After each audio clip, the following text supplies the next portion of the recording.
Rapidinho, só para ficar na gravação e para recapitular com quem estava aí e para Sara que chegou agora. Vamos lá. A diferença entre juros simples e juros compostos, tá?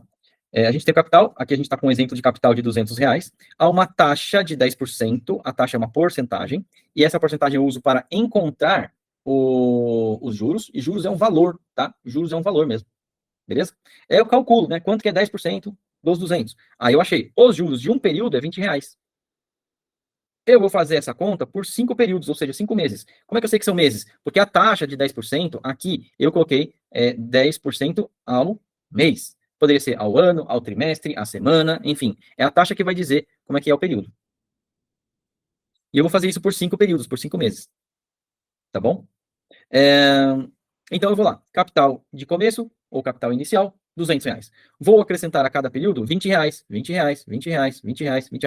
Então eu tenho os juros de cada período, que é R$ 20. São R$ 20.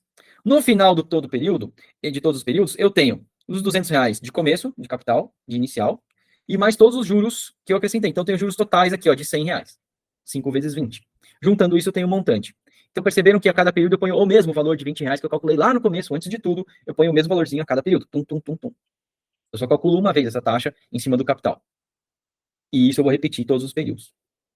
Esse é o juro simples. Ele é simples. Eu só faço uma conta.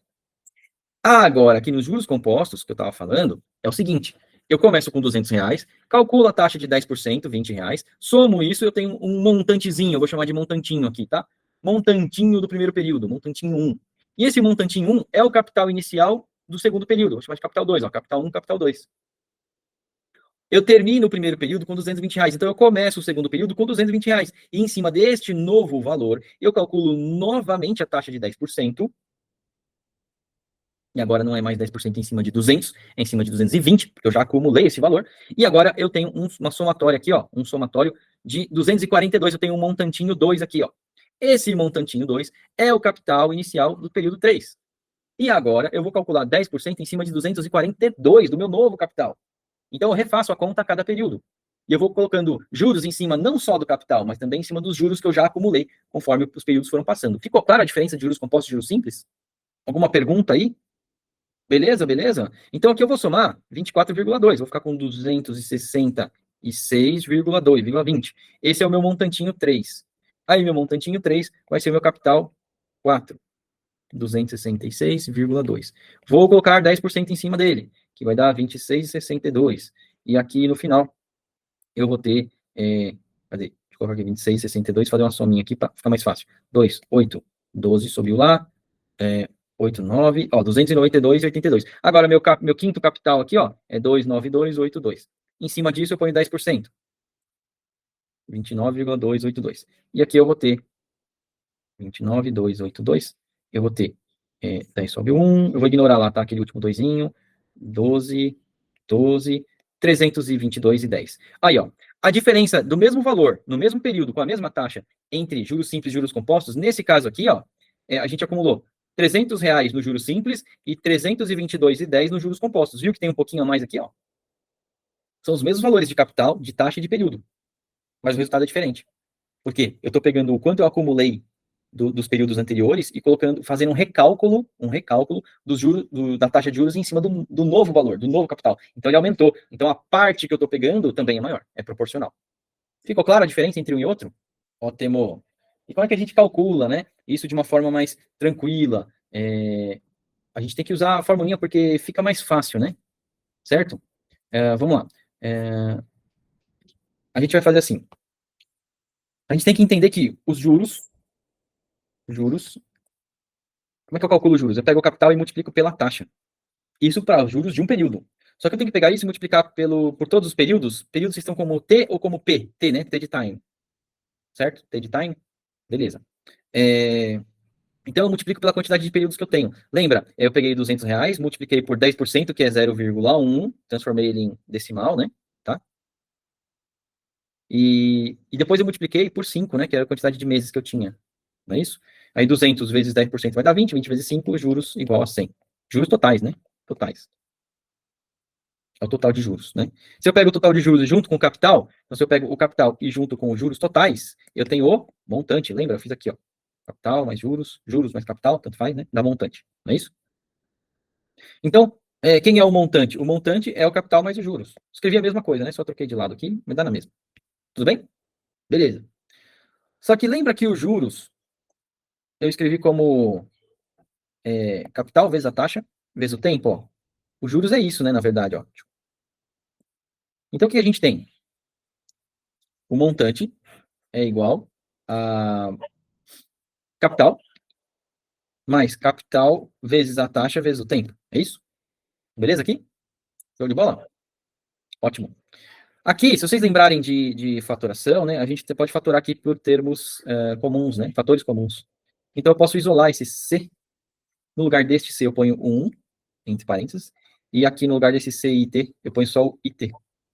Por quê, professor? Porque na hora que eu fizer essa... Opa, peraí, eu pus igual ali, nada a ver, igual. Desculpa, aqui é uma multiplicação, né? Porque, por que eu posso escrever assim? Se eu fizer uma distributiva, capital vezes 1 vai dar capital. E se eu fizer capital vezes a taxa vezes o tempo, vai dar isso aqui. Só que eu posso deixar escrito de uma forma um pouquinho mais limpinha, né? Eu ponho capital só uma vez. Professor, eu posso usar desse jeito aqui porque eu entendi melhor? Pode. Professor, gostei desse jeito aqui mais enxuto. Posso usar assim? Pode. Professor, eu posso usar... Bom, não tem mais como usar, né? Lembra que isso aqui vem disso aqui, né? Montante é capital mais os juros. Os juros estão reescritos como capital vezes a taxa vezes o tempo. Tudo bem? Juros totais, né? A hora que eu junto os juros totais com o capital, aí eu tenho o montante. Ficou claro isso? Juros simples, tá? Então, vou fazer um exemplo aqui. Se eu tenho... vamos descobrir os juros. Tá? Vamos descobrir juros. Eu sempre faço uma listinha, tá? Quando eu faço exercício, eu faço assim, ó. Juros, capital, montante, taxa. Não importa a ordem, né? E período, tá bom?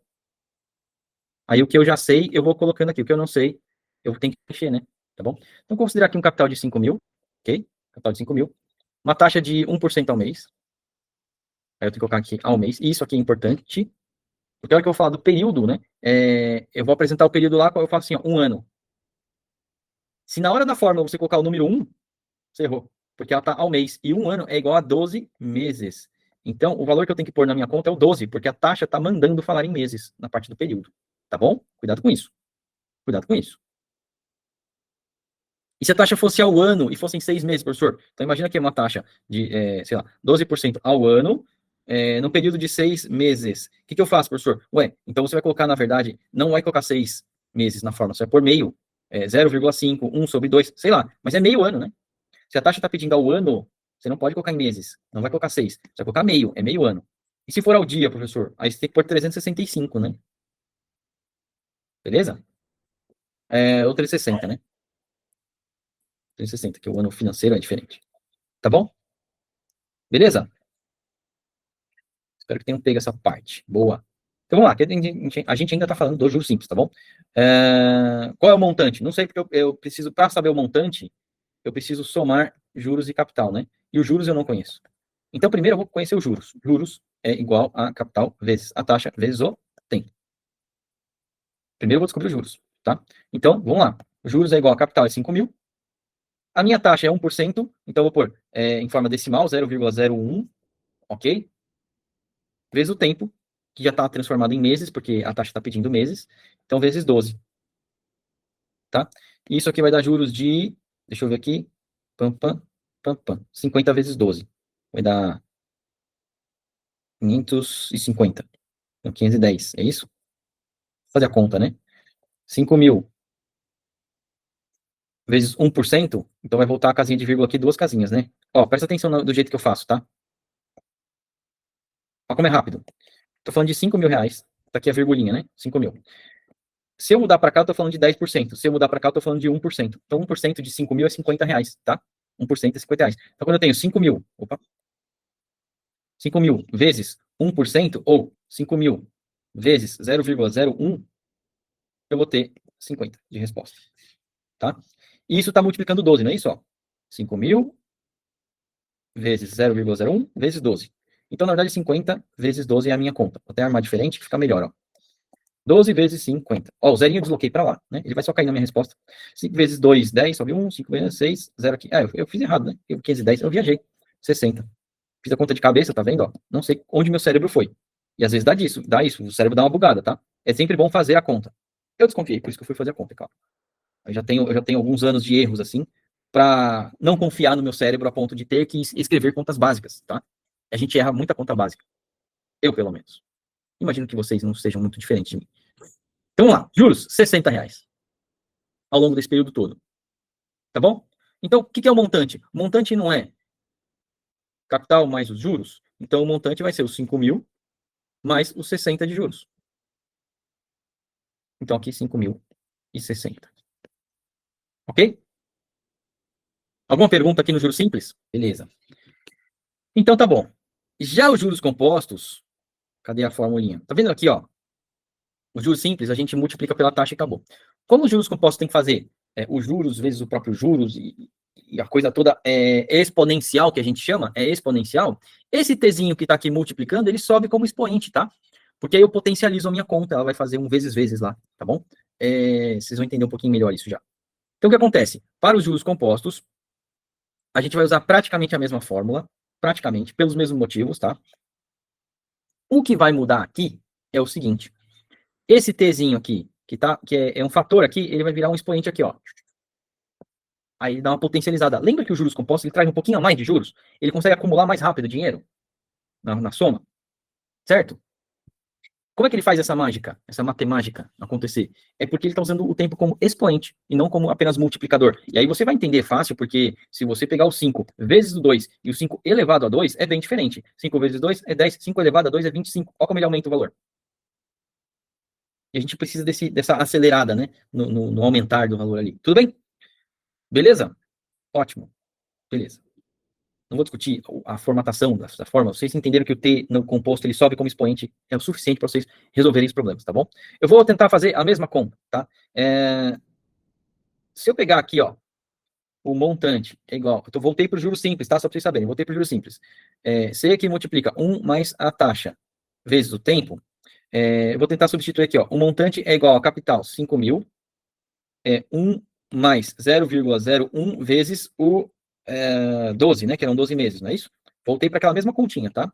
Montante é igual a 5.000, 1 mais essa multiplicação aqui vai dar 0,12, ok? E o montante vai ser 5.000, que multiplica, né? Porque o parênteses está ali, está multiplicando, né? 1,12, não é isso? 1 mais 0,12 é 1,12. Se vocês prestarem bastante atenção, ele está acrescentando, ele está multiplicando o 5.000 por 1, ele vai ter o próprio 5.000, e também está multiplicando por um pouquinho mais que 1, né? Então ele vai acrescentar aqui um pouquinho a mais, ó, 12%, na verdade. Se é 1% ao mês ao longo de 12 meses, então você está falando de 12%. Nos juros simples. O 12% não é exatamente isso aqui, né? 12%, não é 0,12. Isso não é 0,01 acontecendo 12 vezes, não é 1% por 12 meses, então são 12%. Nossa, professor, como é redondinha essa conta? Pois é, no juros simples é mesmo, tá? Então é isso que ele está acrescentando no valor de 5.000. Então, não é 5.000 vezes 1, é 5.000 vezes 1, um pouquinho. Porque é o que eu estou colocando de juros nele. Eu não quero só uma vez os 5.000, eu quero uma vez e mais um pouquinho de 5.000. Eu quero 1,12 dos 5.000. É ele e mais um pouquinho. E aí ele vem aqui com R$60 aqui, certo? Mas aí você faz a conta, né? Lógico, você só vai multiplicar ali. Eu só estou explicando a virgulinha. E aí, pode perguntar. Se fizer essa multiplicação, vai dar isso aqui. Beleza? Agora, então eu pus na fórmula, fui direto, né? Fui direto. Eu não sei, se eu for na fórmula direto, eu não sei quanto que é de juros, vocês perceberam? Não sei assim, né? É só eu fazer uma subtração que eu acho. Mas eu não fui direto, eu não conheci, eu não passei pelo valor dos juros para fazer a fórmula direta. Eu já fui direto no montante. Desse outro jeito, eu conheci os juros e depois eu juntei com capital e aí sim eu tenho um montante. Tá? Então são dois formatos. Você pode calcular os juros primeiro, depois somar com capital, você tem um montante. Ou você joga tudo numa fórmula só e manda bala. Tá? Vamos fazer a mesma situação, só que agora com juros compostos? Vamos lá. O nosso montante vai ter um capital de 5.000, multiplicando 1 mais a taxa de 0,01 elevado a 12. Agora o 12 é expoente, tá? Então o que a gente tem aqui? O montante é igual a 5.000, 1 mais 0,01 é 1,01, certo? Elevado a 12. E agora é esse 1,01 que vai multiplicar 1,01, que vai multiplicar 1,01, e esse valor vai dar um valor lá meio doido. Tudo bem? Fiz aqui na calculadora rapidinho. Então é o 5.000 multiplicando o 1,12682503013, tá? Nossa, professor, eu vou ter que usar esse número todo? Não, geralmente o professor vai deixar um número um pouquinho mais bonitinho, mais facinho para você trabalhar, tá bom? Não vai pôr tanto expoente assim. Ou ele vai permitir que você use o calculador. E aqui, isso aqui multiplicado por 5.000, temos então o valor de um montante de 5.634,12. Professor, Pois não. eu acho que o senhor esqueceu de uma coisa, é real. Ou seja, é só os últimos 2 números decimais que conta, pois... Aqui, cuidado, que aqui é a taxa, né? Aqui é a taxa, ele é um número decimal, ele não é real. Aqui é a taxa. É a taxa mais um. Aqui não é real. Aqui não. Aqui é só um número mesmo. Ele é um número que a gente chama de adimensional. Eu não tenho, não é 1,12 reais, metros, graus Celsius, não é nada disso. Então, eu não tenho limite de casas decimais ali. É claro que para eu fazer a conta, eu pararia na terceira casa decimal, aqui já tá bom. 1, 2, 3. Sabendo que o próximo número é 8, eu arredondaria para 1,127. Né? Ele está muito mais próximo do 1,127 do que do 1,126. Porque o próximo número é 8. Então, se você for pensar numa reguinha lá, né? 1,126, 1,127, 1,1268 tá aqui, né? 1,1268, 1,269, 1,27. Não é isso? 1,267. Então ele está muito mais próximo daqui do que daqui. Então, para eu aproximar o valor, eu vou aproximar pelo que ele está mais próximo, né? Então, aqui, se eu trabalhar com esse valor, eu vou estar muito mais próximo do valor real do que se eu trouxer para cá. Se eu só cortar e usar esse número assim, eu vou estar mais distante da realidade. Eu poderia aumentar esse 6 para 7, ele me traz mais para perto da realidade. E disso eu sei porque eu já passei do 5 aqui, né? 1,1265. Né? Dali para cima é melhor jogar por 1,27. Dali para baixo é melhor jogar por 1,26. Ou deixar 1,26. Tudo bem esse arredondamento aí? Tô dizendo para facilitar na hora de uma conta de prova, né? Professor, se eu quiser cortar no 1,26, no 1,2. Se eu quiser cortar no 1,2, cortar aqui, ó. De novo, ó, é maior que 5? Então ele já passou da metadinha do caminho do 1,12 para 1,13. Se ele já passou da metade desse caminho, ele está mais próximo do 1,13. Então usa 1,13 porque ele é mais próximo da realidade. Ficou claro isso? Você sempre vai olhar o algarismo seguinte. E os outros? Ignora. É só um a mais do corte que você fez. Um a mais do corte que você fez. Você olha. Se for mais que 5, você aumenta o número. Se for menos que 5, você não precisa mexer no número. É só naquele corte, tá tudo bem. Tá bom? Isso é arredondamento. Alguma pergunta? Acho que não, prof. Não, né? Beleza. Show de bola. Podemos ir para geometria agora? Certeza que não tem mais nenhuma pergunta, né? Então vamos lá. Se tiver também, pode perguntar que a gente volta, tá? Beleza? Mas eu preciso saber o que vocês estão vendo de triângulo para poder comentar aqui, porque tem muita coisa para falar disso tudo, né? Se for calcular perímetro, que seria o 2P. Professor, lá pra gente ainda não passou sobre círculo. Quer dizer, pra mim, né? Porque eu faltei ontem. Ah, bonitão. Foi ontem que deu isso aqui. Tá vendo? Então é bom de comentar, né? Que eu não sei se tinha matemática ontem. Uhum. Não tem problema, tá bom? O importante é, se você faltou e o professor deu, ou se o professor vai dar já a aula sobre isso daqui, você já vai estar com o assunto na cabeça, entendeu? Se você faltou e o professor já deu, beleza, ótimo, a gente está recuperando aqui a informação que você perdeu lá, tá bom? Perímetro, pessoal, perímetro, vai ter uma hora na matemática que a gente vai chamar o perímetro de 2P, tá? De 2P, e vou explicar já o porquê. E lembra que perímetro, o que é perímetro para vocês? Quem tem uma ideia do que é perímetro? É um negócio que vai demarcar a área. Pode ser, é um contorno, né? É um contorno. Eu não gosto da definição, porque quando colocam assim, o perímetro é a soma de todos os lados. Eu não gosto dessa definição. Para mim, ela é limitante. Porque a partir do momento que você fala que perímetro é a soma de todos os lados, o círculo fica fora dessa definição. Porque, e aí? E o círculo? Como é que a gente calcula essa área? Como é que a gente calcula esse perímetro? Tem um montão, infinitas pontas que foram e se juntaram e transformaram em círculo. É meio que cada lado do círculo, se a gente for pensar em lados, né? Vamos começar com o triângulo, que é o polígono mais simples. Ele tem 3 lados. Aí você aumenta a quantidade de lados sem aumentar o tamanho do bicho. Então, agora ele ficou com 4 lados com tamanhos menores. 5 lados. 5 retinhas com tamanhos menores. E aí você vai aumentando o número de lados, tendo que diminuir o tamanho dos lados para poder caber. Certo? Naquele mesmo espaço. E o círculo é quando você diminuiu tanto que cada lado virou um ponto. E ponto, não dá para medir tamanho de ponto. ponto é uma coisa sem dimensão, sem tamanho. É a menor coisa que pode existir no seu plano. E cada lado do círculo seria um ponto. Então você faz um círculo fazendo pontinhos, assim, né? Cada pontinho valendo um lado do seu polígono, viu? Ficou esquisito. Então, se o perímetro é a soma de todos os lados, eu preciso de um tamanho de cada lado para poder somar, para poder chegar no perímetro. Se o círculo tem cada lado como um ponto e ponto não dá para medir, então eu fiquei fora dessa definição. Só que o círculo tem perímetro. E aí? Definição ruim. Vamos achar uma definição melhor. Vamos falar que o perímetro, ele é o tamanho, eu vou colocar bem bobinho aqui, tá? Para não ficar complicado. O tamanho do contorno da figura. Pronto. Aqui eu consegui colocar todo mundo. Até porque você tem o perímetro de um município, e aí você vai ver no mapa, o município ele é assim, torto. E aí? Soma o lado que eu quero ver. Você percebeu? Mas isso aqui é o perímetro do município. Aqui eu estou dentro do perímetro do município e aqui eu estou fora do perímetro do município. Certo? Então, perímetro, uma melhor definição para perímetro seria realmente essa. É o tamanho do contorno da figura. E é bom que vocês já comecem a olhar para o perímetro como símbolo de 2P. Porque vai ter um treco chamado mais para frente, já estou antecipando aqui matéria, tá? É uma coisa chamada semiperímetro. E o que é o semiperímetro? É o P. E o que é o semiperímetro? Ele é a metadinha do perímetro. Ele é o 2P dividido por 2. É a metadinha do perímetro. Então ele vale P. Isso é o semiperímetro. E a gente vai usar isso aqui em fórmulas, tá? Mais pra frente. Para triângulo e tudo mais, tá bom? Beleza? Dá para descobrir a área do triângulo pelo seu semiperímetro. Tá bom?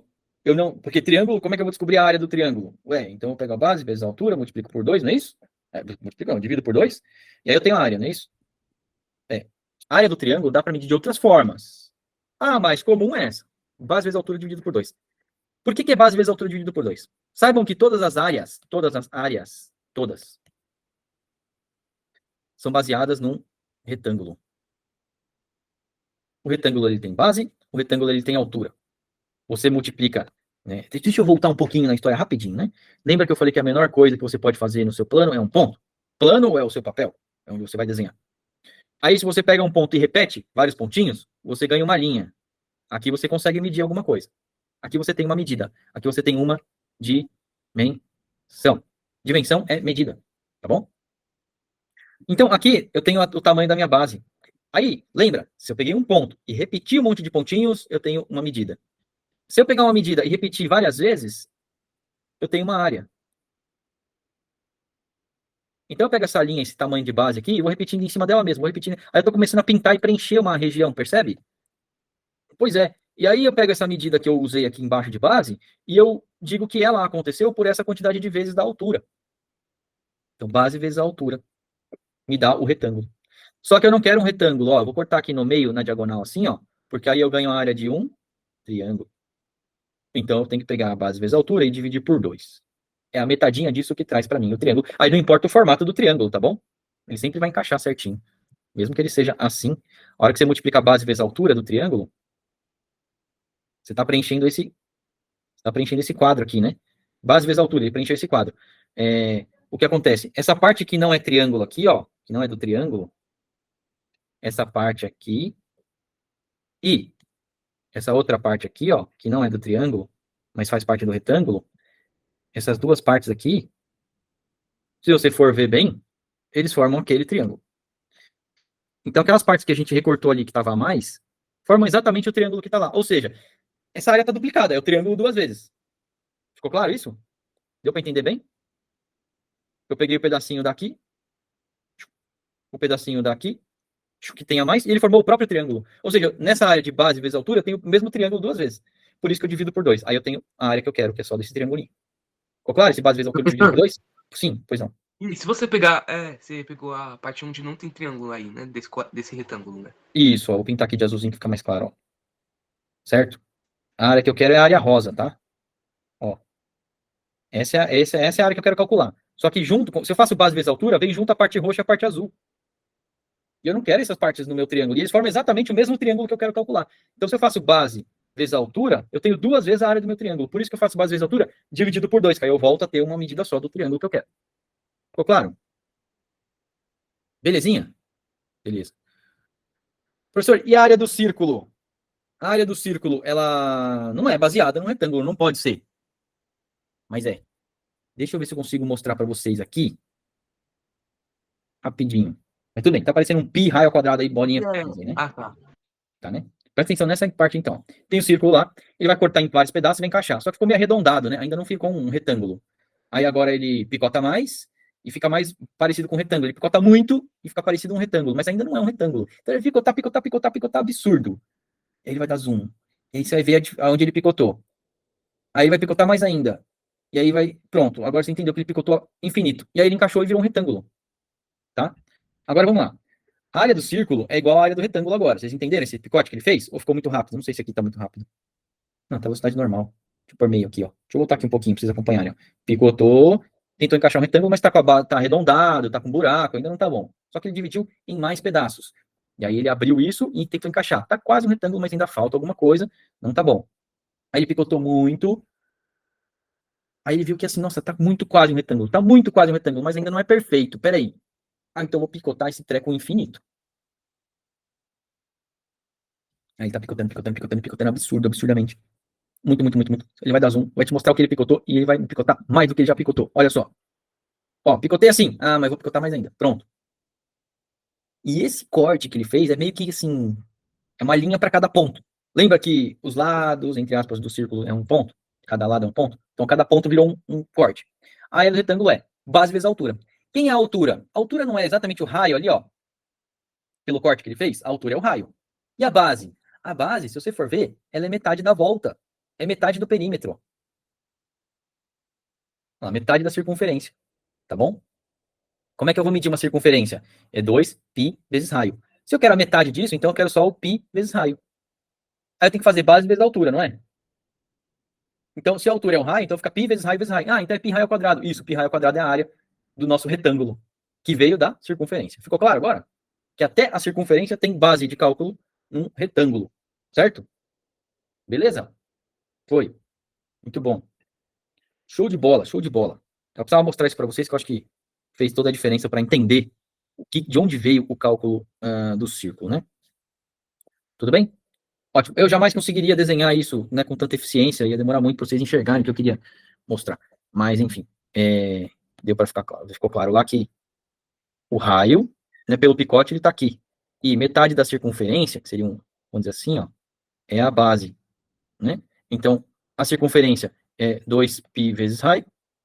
Se eu quero a metadinha dela, metadinha vai ser π vezes raio. Então aqui embaixo eu tenho π vezes raio, porque aqui embaixo eu tenho outra π vezes raio, aqui em cima, né? Certo? Uma metade da voltinha está lá em cima, outra metade está aqui embaixo. Que é o contorninho aqui, né? Tudo bem? E essas laterais é tamanho do raio. Então, professor, sempre falam que π é um círculo, mas é um semicírculo, não é π. Mas para um semicírculo que... Porque Entendi. 2π é um círculo. Isso, mas ele está falando de medida de ângulo, né? De volta, vamos dizer assim, né? Se eu começar aqui e parar aqui, eu dei uma volta tamanho π. E aí, se eu fizer isso daqui, eu tenho 2π, não é isso? Exato. É igual a uma volta. Mas a gente vai trabalhar com isso quando a gente aprender a mexer com graus. Grau, volta e π, né? Que é π radiano, na verdade, né? Aí é a medida de graus, na verdade, em radiano. Desculpa, a medida de ângulo em radianos. É isso. Radianos é um outro jeito de medir a abertura de ângulo, tá? É por isso. Mas aí é outro assunto, tá bom? Tem relação, você não tá tão errado, tem relação, mas não é o assunto de agora. É quando a gente estiver falando de ângulos, aí sim, aí entra o pi radianos, que é o que é usado na física, tá? Quando vocês forem estudar movimentos circulares e tal, aí vai entrar o pi radiano lá. Deu para entender que a gente montou com o círculo, picotando, tal, infinito, não sei o que, encaixando um no outro, como se fossem dois pentes, assim, né, encaixando um no outro. A gente conseguiu montar um retângulo, picotando o nosso círculo, e montamos que para montar essa área eu tenho que fazer base vezes a altura. Então é π vezes o raio, que é a base, vezes a altura, e daí vem o π raio ao quadrado. Beleza? Então, olha só. Professor, aliás, o senhor gosta... o senhor pesquisa... Quando você for lá no YouTube, pesquisa lá. Animação versus matemática. Você vai entender por quê. Eu Lá vou pesquisar. um negócio muito bom, sério. Vou olhar lá. Lá o cara vai batalhar contra o EIP. Eu vi esse, é muito bom. Ele vai batendo nos números, vão acontecendo mil coisas, não é? Ali ele passeia por toda a matemática. Eu assisti esse vídeo, é Na muito verdade, tem bom. até uma animação versus física também. Uma animação Física eu não vi versus ainda, mas eu vou código, também, procurar. geometria. Vou procurar. Esse da matemática é muito bom porque ele realmente passeia por toda a matemática, praticamente. É linda, linda, linda. Pra quem entende, né, o que ele tá fazendo, é muito bonito. É muito criativo o que o cara fez. E é com um bonequinho de pauzinho, né? É um bonequinho assim, né? E aí ele vai brigando com os números, tal, não sei o quê, o E e tal, pi. É muito legal, muito legal. Vamos lá, voltando aqui. A área é π raio ao quadrado. E o perímetro, 2p, né? Posso chamar de 2p para vocês? O perímetro, ele é 2π raio. Para quem tem dificuldade de memorizar essas fórmulas, os elementos são os mesmos, ó. Π, raio e 2. A diferença é que, para área, o 2 está como expoente, e para o perímetro, ele está aqui multiplicando. Não preciso nem colocar aqui, né? Eu posso, ou ele é expoente, ou ele é multiplicador. Ou ele é expoente, ou ele é multiplicador. Sei que, mais uma vez, estamos na situação de ter a mesma coisa virando expoente ou um fator, né? Eu estou falando de multiplicador, mas é fator, né? Juros simples, o tempo ele é fator. Juros compostos, o tempo é expoente. Aqui, no círculo, o perímetro tem o 2 como fator e a área tem como expoente. Né? De novo, a mesma situação. Curiosidades da matemática. Tem reação? Não, tem nada a ver uma coisa com a outra, mas só para dizer que houve uma coincidência interessante. Tá aí. Círculo e triângulo. O que mais vocês querem saber? Classificação de triângulo, essas coisas? Não é isso. Classificação de triângulo aí, fácil. É tranquilo, eu acho que não é mais do assunto perdão, do assunto de vocês, né? Mas deixa eu perguntar uma coisa. Eu vou desenhar um triângulo aqui, colocar as medidas dele, tá? Medida 12, 12 e 12. E eu quero saber se esse cara, que tipo de triângulo ele é. Equilátero. Isósceles, equilátero e escaleno. Beleza, ele é equilátero. O que mais? Como assim, que mais? Pois é. Assim, Esse. ele é um triângulo com o perímetro par. Tá. Foi uma observação. Mas olha só. Se ele é equilátero, eu posso marcar isósceles também? Pergunto eu. Não. Não. Qual é a definição de um triângulo isósceles? Em que ele só tem dois lados iguais. Só. Amei a definição. Esse triângulo, olhando para ele, ele tem dois lados iguais? Não, ele tem três lados iguais. Hum. Se ele tem três lados iguais, eu posso encontrar dois lados iguais? Não, porque é três, não dois. Não, peraí. Se eu tenho. Vamos lá. Você é um cara sacana. Porque se eu falar pra você, pô, me empresta 10, você tem R$ 2 aí pra me emprestar? Você vai falar assim, não. Você tá com uma nota de 10 no bolso. É que nem Você a vai, loja lá você, do Homem você vai Canal, virar, cara. você vai Olha, virar pra um mim. gatinho de graça, quanto ele custa? Você vai virar pra mim e vai falar, professor, eu não tenho R$ 2. Eu tenho 10, não tenho 2. Não vou te emprestar. Poxa, se você tem 10, você tem 2, concorda? Ou não? Você não ia me emprestar R$ 2 porque eu pedi 2. E perguntei, você tem 2? Não, não tenho. Mas tenho 10. 2 eu não tenho. Perceba. Vídeo, eu vi um gibi lá do Homem Cão, e lá olha um gatinho de graça, quanto é? Aí ele Nada é fala, de é de graça. graça. Aí eu só tenho. Aí ele vai e fala R$ 5. Ela vai, mas eu só tenho 10. Aí, É olha a bem isso. promoção. Olha, tem promoção. Custa R$ 10 agora. Mas é isso. Custa 5. Ah, mas eu só tenho 10. Ué, então você consegue. Você consegue achar 5 dentro de 10. Você consegue achar 2 dentro de 3? Fica a minha pergunta. Sim ou não? Sim, claro que sim. Eu posso falar que todo triângulo equilátero é também isósceles? Posso? Eu Porque posso. não, porque é a mesma coisa do que falar que ocre é roxo. Não. Não. Ocre Não, é não, uma não. junção de. Vamos lá.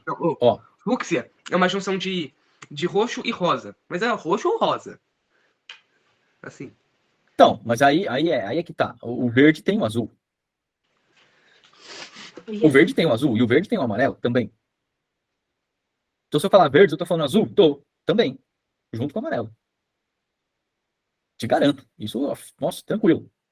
Então, quando você fala verde, você automaticamente está falando azul e amarelo. Presta atenção, é azul e amarelo, né? Os dois juntos, tá? Agora, olha que engraçado. Se eu falar Colégio Militar de São Paulo, isso te inclui ou não? Você é parte do negócio, não é? Você tá lá dentro. Você é ele todo? Não, mas você é um pedaço do todo. E você, então, tá lá dentro. Sim. Então, se eu falar você representando o colégio militar, ou se eu falar colégio militar, tô falando a mesma coisa. Eu vou encontrar você lá dentro, entende?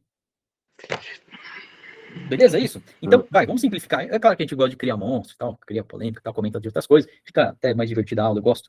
Mas vamos lá, vamos resumir aqui, vamos voltar até por causa do tempo. É um triângulo equilátero.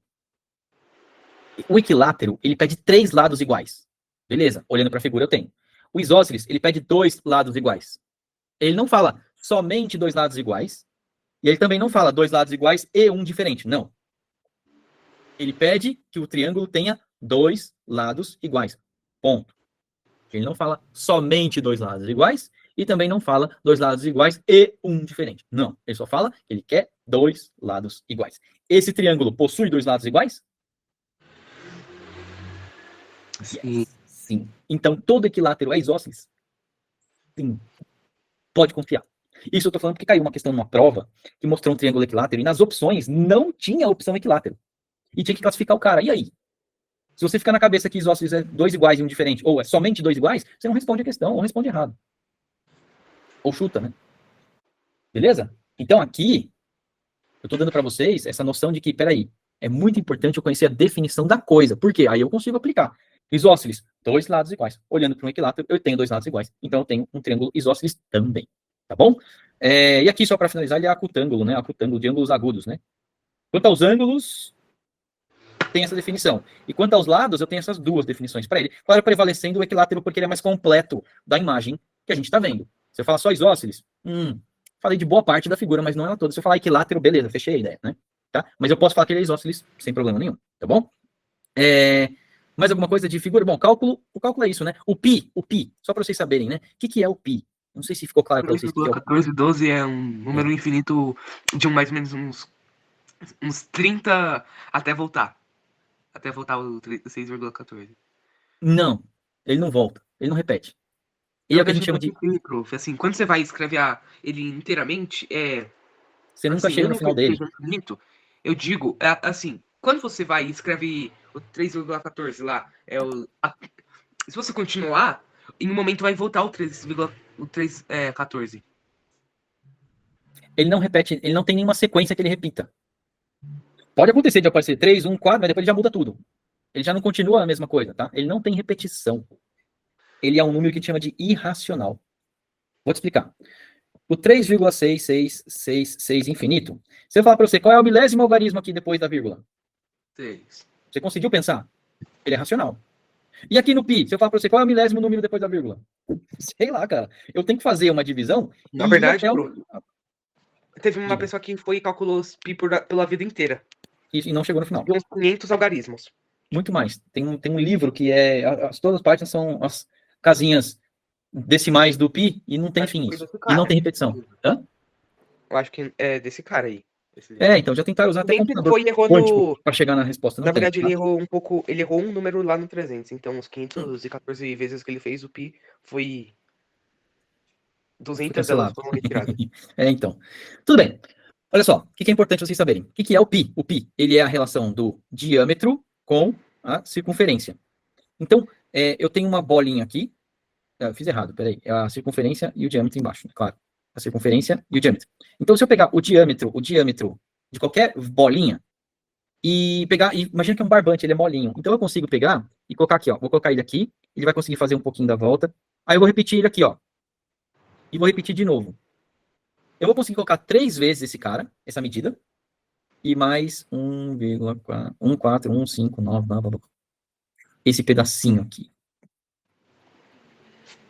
Eu consigo colocar 3 vezes o diâmetro na minha circunferência e ainda fica um buraquinho. Esse buraquinho é o vírgula infinito aqui. Tá?